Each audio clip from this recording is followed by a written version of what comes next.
Well, what's been in the news is the withdrawal from the Iran nuclear accord by President Donald Trump. Ironically, President Obama signed this accord without going to Congress or the Senate for confirmation as a treaty. But in Iran, the accord had to go to the Iranian parliament. Even though they have an autocratic government, they do have quite a bit of political dissent. And they had to go to the parliament. But in our country, the runaway presidential power can produce this kind of signature by executive decree and not go to the Congress. What's interesting about this Iran nuclear accord, Colonel Wilson, is that there's so many established groups supporting it and opposing President Trump. For example, our allies, Britain, France, and Germany, former Secretaries of State and Secretary of Defense from both Republican and Democratic administrations, the existing Secretary of Defense, Jim Mattis, and President Trump's Chief of Staff, General John Kelly, and outspoken former top Israeli national security intelligence officials, all were saying to Donald Trump, don't do it, don't withdraw from the accord. Why is he withdrawing from the accord? This is an extraordinary rejection of a whole constituency that says, stay in it, it works, and it's being complied with by Iran.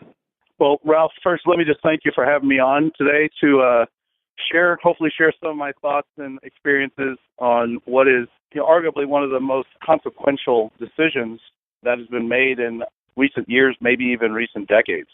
At the bottom line for me, the severe harm is the fact that we've actually walked away from a deal that was actually working as designed, and I'll emphasize as designed. I mean, the original Joint Comprehensive Plan of Action was admittedly at the time a single-track focus on rolling back and, frankly, a delay operation on Iran's dash to attaining a viable nuclear weapon. It was intended originally to be no more than that. At the time, and in that context, it was fully understood by all parties involved, and certainly down to our operational level at U.S. Central Command, which basically had the operational responsibilities for managing, preventing, and frankly shaping all of the ongoing conflicts that are taking part on the globe and basically setting conditions for the JCPOA agreement to actually have a chance of surviving implementation. No one was Pollyannish on this, and no one was looking at this through rose-colored glasses as far as we were concerned. We knew this was single track. We knew this was an effort to de-escalate one of the top, if not the top, security concerns based on international and U.S. vital national interests, Iran attaining a weapon of mass destruction and the capacity for using it. But that was certainly not the only vital national interest, nationally or internationally, involved. And we were very pragmatic in knowing what the deal covered and what it did not cover. Stepping away from the plan without a plan B, frankly, leaves certainly the greater Middle East and the greater Levant, but frankly, the globe and the United States in terms of its vital national interests in a much, much worse powder keg situation than just a few hours ago. Well, President Trump didn't take any questions at his press conference. I've got the transcript in front of me, and he made a statement, and then the press started shouting questions, and all he would say is, thank you very much, thank you very much. And the question that was shouted, that was audible, was, Mr. President, how does this make America safer? How does this make America safer? And then he refused to answer any questions. The interesting aspect of this, Colonel Wilson, is that we don't start with looking at the situation the way the Iranian government is looking at it. They're looking at it the following way. And any diplomacy has to have the empathy to put itself in place of the opponent and see what their view is. They had their democratically elected prime minister overthrown by U.S. intelligence and support in 1953. They don't forget that because it was replaced by our installing the dictatorial Shah for 26 more years over the people of Iran. They also remember that we supported Saddam Hussein, who then was our ally, the dictator of Iraq, in invading Iran with horrendous casualties to Iranian soldiers and civilians. They also remember that George W. Bush named Iran as one of the three axis of evils, including North Korea, Iraq, and Iran, and we obliterated Iraq. So you can assume that Iran was getting a message that having encircled Iran with U.S. military forces on the west, east, and south, that they were next. So they're frightened. Regardless of what you think of the regime, they are frightened, and a lot of people in Iran are frightened that they're going to be next after the sociocide of Iraq. So why is it that we don't put ourselves in the place of Iran, which sees Israel having at least 150 or 200 nuclear weapons, and which sees Israel not a member of the Nuclear Non-Proliferation Agreement, which Iran is a member?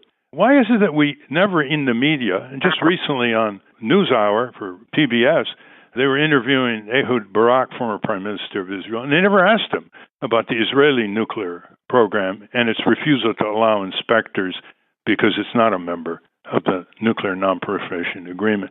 Now, as a person who studied diplomatic history, give us some sense of why our country, again and again, does not consider the way the other countries view our particular militarism and forays around the world.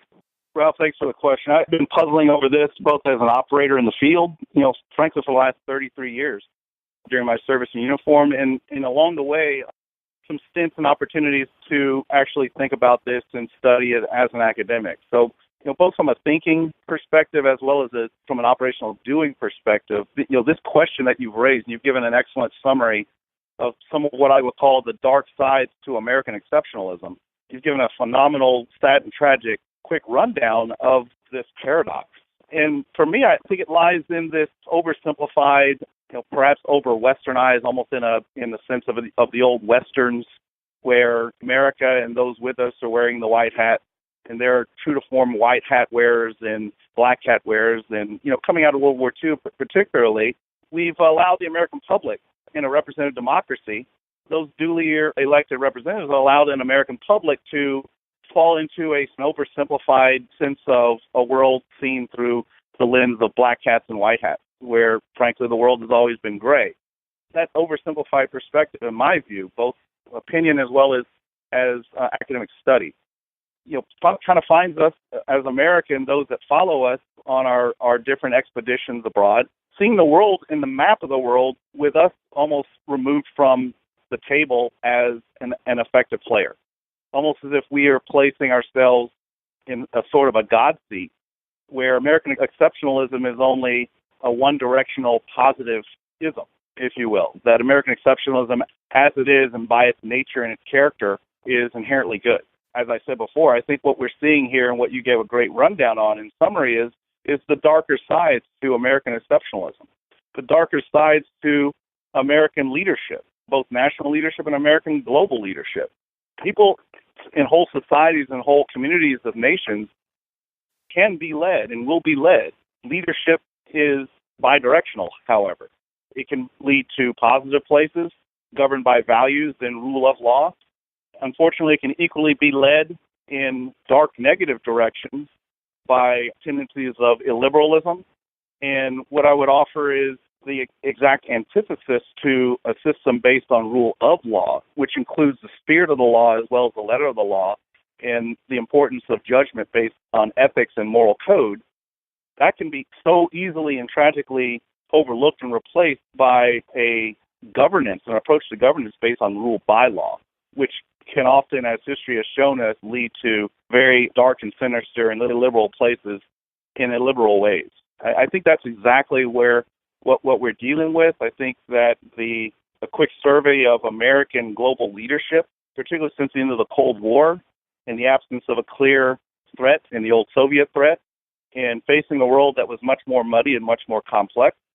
Unfortunately, our leaders on both and all sides of the aisle, extreme red to extreme blue, have to some degree collectively abrogated their responsibilities as the duly elected representatives of a democratic society, and the most important obligation, in my view, as a citizen of duly elected representatives of a democratic society, and that is to keep the public of those societies fully informed and in a transparent way. I think in many respects, we've gone the opposite direction and allowed oversimplification and the opaqueness of a degree of uneducatedness on the complexities of the world. I think we've allowed that to persist driven by some very particular interests, if you will, namely hyperpartisanization and polarization in this country.